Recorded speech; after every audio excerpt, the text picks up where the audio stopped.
ღირსი შიომღვიმელი 13 ასურელ მამათაგანი ანტიოქიელი იყო. თავმდაბალ, კეთილსა და ღვთისმოყვარე შიოს განსაკუთრებით უყვარდა საღმრთო წერილის კითხვა. 20 წლის შიომ გაიგო დიდი მოღვაწის იოანეს ამბავი, რომელიც თავის მოწაფეებთან ერთად უდაბნოში ცხოვრობდა და მშობლებისგან ფარულად წავიდა მის სანახავად. წმიდა იოანემ, რომელიც წინასწარჭვრეტის მადლით იყო დაჯილდოებული, სიხარულით მიიღო შიო. აკურთხა და აღუთქვა მოწაფეთა შორის ჩარიცხვა იმ პირობით, რომ შინ დაბრუნებულს მშობლებისაგან აეღო ნებართვა. გავიდა ხანი. შიოს მშობლები მონასტერში წავიდნენ სამოღვაწეოდ. შიომ გაყიდა საცხოვრებელი, გაათავისუფლა ყველა მონა და მამა იოანესთან წავიდა. ღირსმა იოანემ სიხარულით მიიღო შიო, ბერად აღკვეცა და უდაბნოში დარჩენის ნება დართო. 20 წელი დაჰყო ღირსმა შიომ უდაბნოში მამა იოანესთან. უანგარო მოღვაწეობისა და მორჩილებისათვის მან კურნების ნიჭი მიიღო.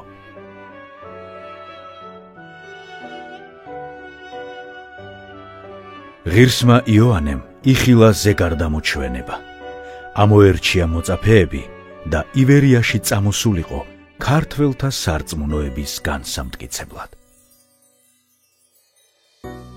იმ 12 თანამოსაგრეს შორის, რომელიც თან გაიყოლა წმიდა მამამ, შიოც იყო.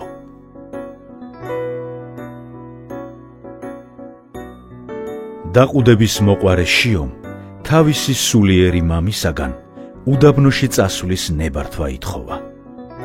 ცხეთის მახლობლად სარკინეთის კლდეში იპოვა მღვიმე და დაიწყო მოღვაწეობა. ის ადგილი იმ დროს მიუვალი, უწყლო, ხეცებით სავსე იყო.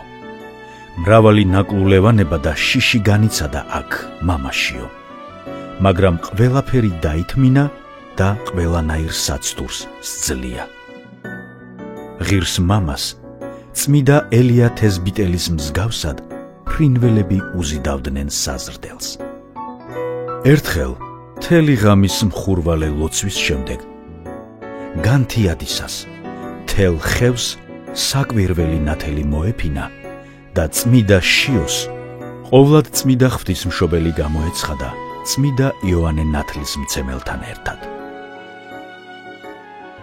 ყოვლადწმიდა ქალწულმა განსაცდელთა შინა გაძლიერება აღუთქვა წმიდა ბერს და საზრდოდ თოვლის მსგავსი რამ მისცა.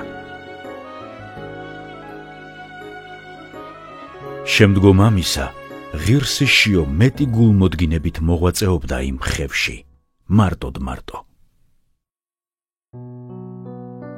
ერთხელ სარკინეთის მთებში სანადიროდ წავიდა ფარსმან მეფის სპასპეტი, ციხედიდის მთავარი ევაგრე. აქ მან ღირსი მამა გაიცნო და მასთან დარჩა სამოღვაწეოდ. გამოჩენილი სპასპეტის უდაბნოში წასვლა მალე მთელმა ქვეყანამ გაიგო. ღირს შიოსთან და ევაგრესთან მრავალი მლოცველი მოდიოდა. ბევრმა მათგანმა ღირს ევაგრეს მიბაძა და უდაბნოში დაიწყო მოღვაწეობა. ერთხელ ღირსი შიო ლოცვად დადგა და ღმერთს შეევედრა, გამოეცხადებინა მისთვის ეკლესიის ასაშენებელი ადგილი. წმიდანმა საცეცხლურის ნაცვლად ხელის გულით აკმია საკმეველი, ცეცხლმა ხელი არ დასწვა.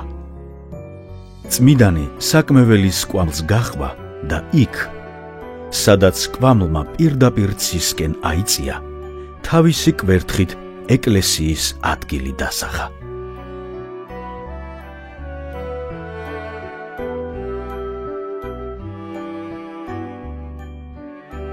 როცა ფარსმან მეფემ ევაგრეს ბერად შედგომა გაიგო, ძლიერ ეწყინა და თვითონ წაბრძანდა უდაბნოში. მეფემ ისეთი საკვირველი მადლი იხილა წმიდა შიოს სახეზე, რომ გვირგვინი მოიხადა და მის წინაშე დაიჩოქა.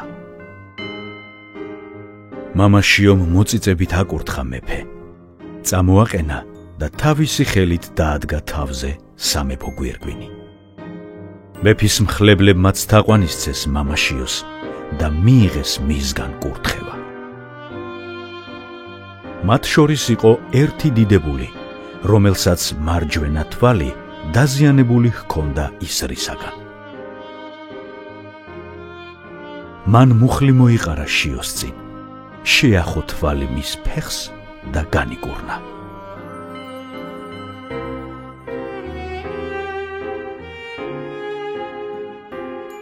მეფემ უდაბნოში ეკლესიის ასაშენებლად დიდძალი საფასე, 4 დაბა, ბარძიმ ფეშხუმი, ოქროს ჯვარი და მშვენივრად შემკობილი მეფე ვახტანგ გორგასლისეულის სახარება შესწირა. როცა ეკლესიის მშენებლობა დაასრულეს, ფარსმან მეფე ამჯერად უდაბნოში კათოლიკოსსა და ეპისკოპოსებთან ერთად ჩაბრძანდა. მოვიდა თვით წმიდა იოანე ზედაზნელიც და ახლად აგებული ტაძარი აკურთხა. ერთხელ მონასტრის სახედრებს მგელი შემოეჩვია და ბევრი დაგლიჯა.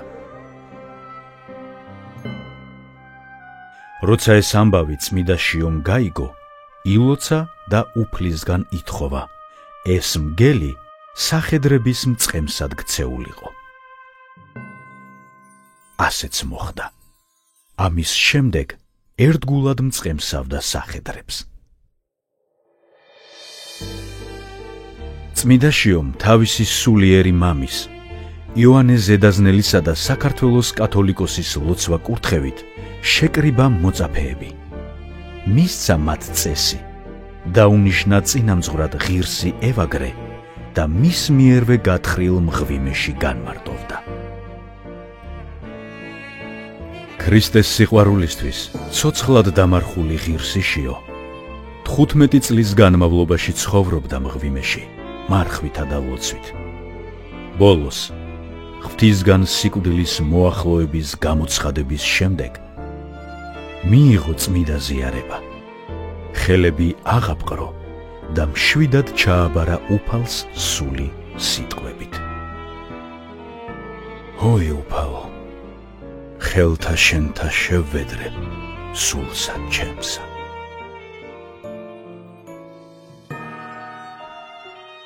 ცხოვრება შენი ღმრთის მსახურებით წარმართე და ჯვრისა აღმღებელმან დაუტევე ყოველივე სოფლისა. უდაბნოსა შვენიერებაო შიო, ვინა ვითარცა ცხოველსა გხადით ერი ქართველთა და ნაწილთა შენთა მღვიმით აღმოსრულთა სურვილით შევეთკბოთ. მამაო, ნუ დააცადებ ოხასა ჩვენთვის.